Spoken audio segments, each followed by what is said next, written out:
প্রধানমন্ত্রী শেখ হাসিনাকে ট্রেমেন্ডাস চাপের মধ্যে রাখছে মার্কিন যুক্তরাষ্ট্র।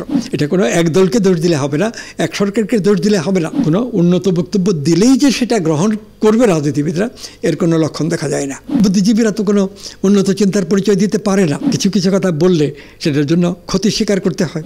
আজকে ওই যুক্তরাজ্যের রাজনীতি উন্নত অবস্থায় নেই, এটা নিচের দিকে যাচ্ছে। আজকে মার্কিন যুক্তরাষ্ট্রের রাজনীতিও উন্নতির দিকে যাচ্ছে না। অর্থাৎ যেগুলো পশ্চিমা বড় শক্তি, তাদের নিজেদের দেশের রাজনীতিও নিম্নগামী। আর দুর্বল রাষ্ট্রগুলোতে, গরিব দেশগুলোতে তারা যে নীতি নিচ্ছে, এটা অত্যন্ত ক্ষতিকর এই রাজনীতিগুলোর। আজকে বাংলাদেশের সরকারকে, প্রধানমন্ত্রী শেখ হাসিনাকে ট্রেমেন্ডাস চাপের মধ্যে রাখছে মার্কিন যুক্তরাষ্ট্র। ঢাকার যদি গত 6 মাসের বা 8 মাসের দৈনিক পত্রিকা দেখি, তাহলে এগুলোতেও পাই যে মার্কিন যুক্তরাষ্ট্রের এখানে যে অ্যাম্বাসেডার এবং যুক্তরাষ্ট্রের ফরেন মিনিস্ট্রির যে দক্ষিণ এশিয়ান কি একটা ডেস্ক বলে না, আগের নাম ছিল সাউথ ইস্ট এশিয়ান ডেস্ক, এখন এটা আফগানিস্তান যুক্ত করে নাম পরিবর্তন করেছে। তো ওইখানে তদবির করতে যান বাংলাদেশের গণতন্ত্রের জন্য। আওয়ামী লীগের লোকেরা এক সময় গেছেন যখন ক্ষমতায় ছিলেন না, বিএনপির লোকেরা বেহুশ হয়ে গেছেন যখন ক্ষমতায় নেই। তো এই যে প্রধান দুটো দল এতটা যুক্তরাষ্ট্র নির্ভর, এইটা তো মানে বাংলাদেশের স্বাধীনতা, রাজনীতি, অর্থনীতি, সংস্কৃতির উন্নতির পরিপন্থী।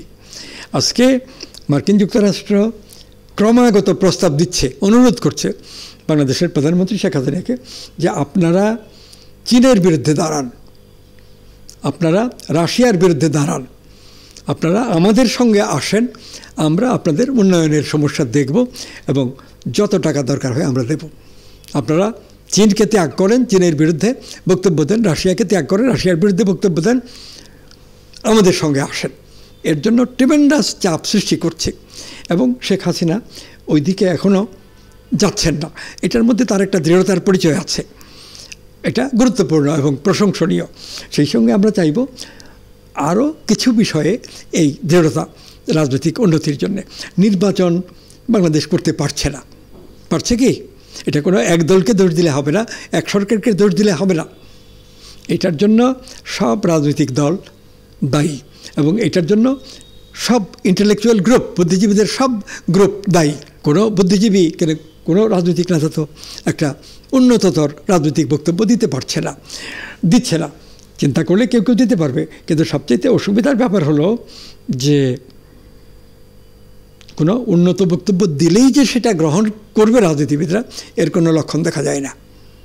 শেখ মুজিব 6 দফা দেওয়ার আগে এবং 6 দফার দেওয়ার পরে বিশ্ববিদ্যালয়ে কোনো শিক্ষকের বাসায় আসছেন আওয়ামী লীগ প্রধান, জনপ্রিয় নেতা, এবং তাদের সঙ্গে এসে কথা বলছেন, বুঝতে চেষ্টা করেছেন তারা কি মনে করেন।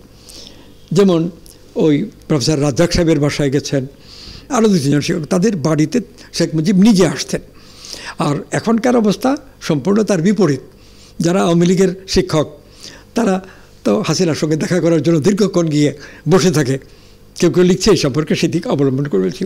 যারা বিএনপির শিক্ষক তারাও একইভাবে, তাদের লিডার তো এখন খালেদা জিয়া দুরবস্থায় আছে, তারেক জিয়া ভিন্ন দেশে, যারা আছে এখন ভালো অবস্থায় নেই নেতৃত্ব।